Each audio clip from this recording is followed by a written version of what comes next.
Hello, fellow Americans. This is Mr. Steffler, and I'm coming to you from room 111, and I'm going to read Plantations and the Spread of Slavery. The main idea is the invention of the cotton gin and the demand for cotton caused the spread of slavery in the South. Why it matters now? The spread of slavery created lasting racial and sectional tensions. One American story. Katherine Beale was born into slavery in 1838. At the age of 91 in 1929, she recalled her childhood on a Virginia plantation. When asked what games she had played, Katherine replied that enslaved children never played games. They were too busy with their chores. Among the tasks were picking and cleaning cotton. We had to work in the field in the day and the night. We had to pick out the seeds before we went to bed. We had to clean the wool. We had to pick the burrs and the sticks out of it so it could be clean and could be carded and spun and wove. Katherine Beale, quoted in slave testimony. Katherine had to clean the cotton by hand because the plantation didn't have a cotton gin. This machine made it easier for enslaved workers to clean cotton, but it also made cotton growing and slave owning more profitable. In this section, you will learn how slavery expanded in the South and how it affected people's lives living under it. The cotton boom. Eli Whitney invented a machine for cleaning cotton in 1793 after visiting a Georgia plantation of Catherine Greene, the widow of a Revolutionary War general. Mrs. Greene was struggling to make her plantation profitable. English textile mills had created a large demand for cotton, but the short-fibered cotton that grew in parts of the South was hard to clean by hand. A worker could clean just 1 pound of cotton a day.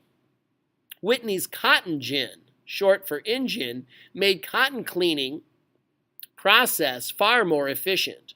With the new machine, one worker could now clean as much as 50 pounds of cotton a day. The cotton gin helped set the South on a different course of development from the North. It made short-fibered cotton a commercial product that changed Southern life in 4 important ways. Number 1, it triggered a vast move westward. Cotton farming moved beyond the Atlantic coastal states, where long-fibered, easy-to-clean cotton grew. Cotton plantations began to spread in northern Florida, Alabama, and Mississippi. When they crossed into Louisiana, Arkansas, and after 1840, they reached Texas.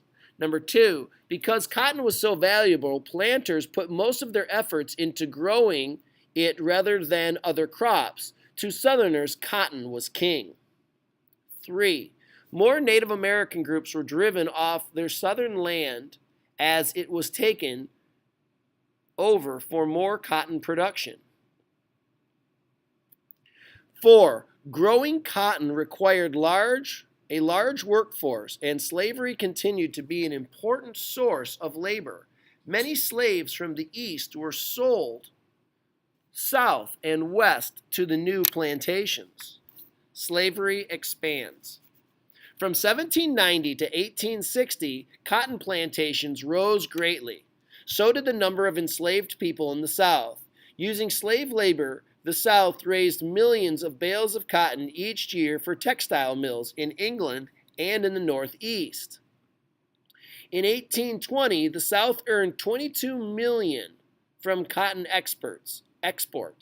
By the late 1830s, earnings from cotton exports were nearly 10 times greater, close to $200 million.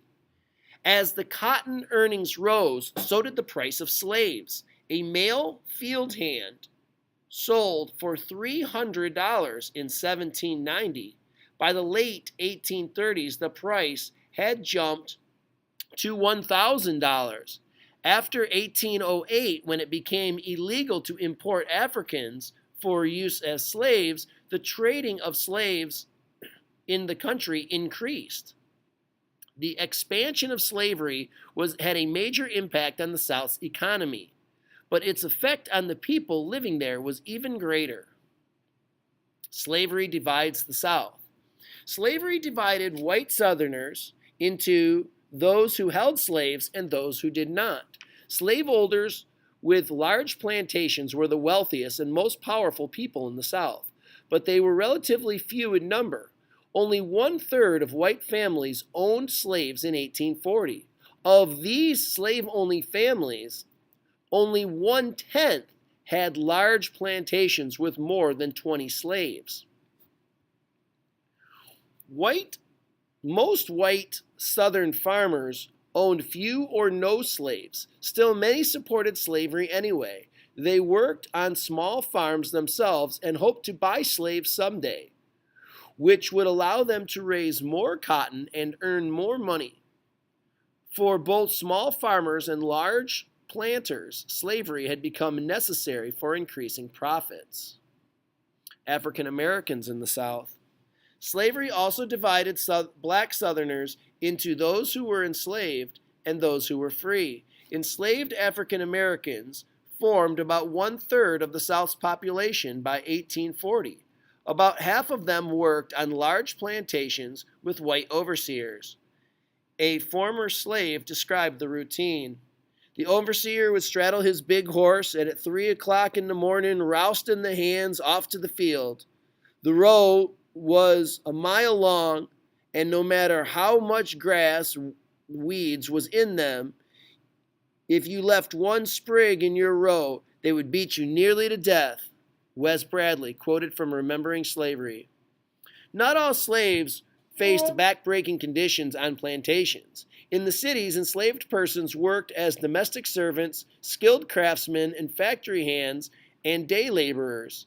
Sometimes they were hired out and allowed to keep part of their earnings. Frederick Douglas, an African-American speaker and publisher, once commented, "A city slave was almost a free man compared to a slave on the plantation, but they were still enslaved."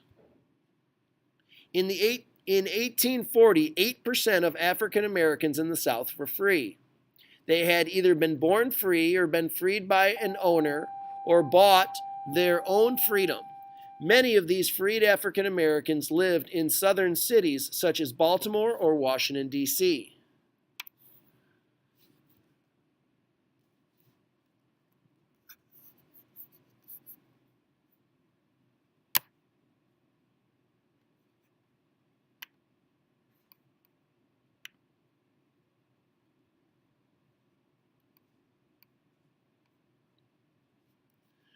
Though not enslaved, free blacks faced many problems. Some states made them leave once they have gained their freedom. Most states did not permit them to vote or receive education. Many employers refused to hire them, but their biggest threat was possibly being captured and sold back into slavery. Finding strength in religion. As African American culture had emerged on the plantation by the early 1800s, slaves relied on their culture along with strong religious convictions, close personal bonds, and abundance of music to help them endure the brutal conditions of plantation life. Some slave owners tried to use religion to make their slaves accept their treatment. White ministers stretched Bible verses such as, "Servants, obey your masters," but enslaved people took their own messages from the Bible. They were particularly interested in the story of Moses leading the Hebrews out of bondage in Egypt. Enslaved people expressed their religious beliefs in spirituals, religious folk songs. Spirituals also often contained coded messages about planned escape or an owner's unexpected return. African American spirituals influenced the blues and other forms of American music. Families under slavery. Perhaps the cruelest part of slavery was the sale of the family members away from one another. Although some slaveholders would not part mothers from children, many did, causing uncomfortable grief. When enslaved people ran away, it was often to escape separation or to see their family again. When slave families could manage to be together, they took comfort in their family life. They married, though the marriages were not legally recognized. They tried to raise children despite interference from their owners. Most slave children lived with their mothers, who tried to protect them from punishment. Parents who lived on other plantations often stole away to visit their children, even at the cost of a whipping. Frederick Douglas recalled visits from his mother, who lived 12 miles away. I do not recollect or remember ever seeing my mother in the light of day. She was with me at night. She would lie down with me and get me to sleep. But long before I waked, she was gone. Douglas's mother resisted slavery by the simple act of visiting her child. Douglas later rebelled by escaping to the north. Other slaves rebelled in more violent ways. Slave rebellions. Armed rebellion was an extreme form of resistance to slavery. Gabriel Prosser planned an attack on Richmond, Virginia in 1800. In 1822, Denmark Vesey planned a revolt in Charleston, South Carolina. Both plots were betrayed and the leaders were hanged. The most famous rebellion was led by Nat Turner in Virginia in 1831.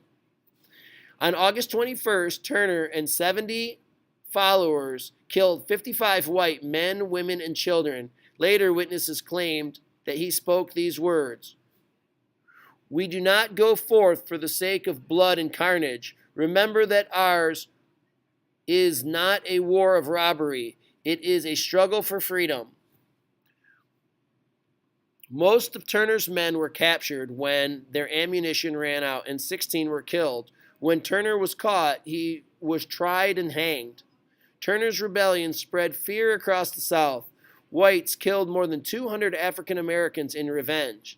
State legislatures passed harsh laws that kept free blacks and slaves from having weapons or buying liquor. Slaves could not hold religious services unless whites were present. Postmasters stopped delivering anti-slavery publications. After Turner's rebellion, the grip of slavery grew even tighter in the South. Tension over slavery increased between the South and the North, as you will see in the next section. Nat Turner was born on a plantation in Virginia. As a child, Turner learned to read and write. He became an enthusiastic reader of the Bible. Slaves gathered in the forest clearings to listen to his powerful sermons.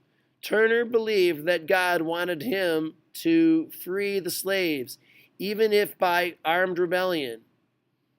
He defended the justice of his cause in what came to be known as the Confessions of Nat Turner, which was dictated by a white lawyer before his execution.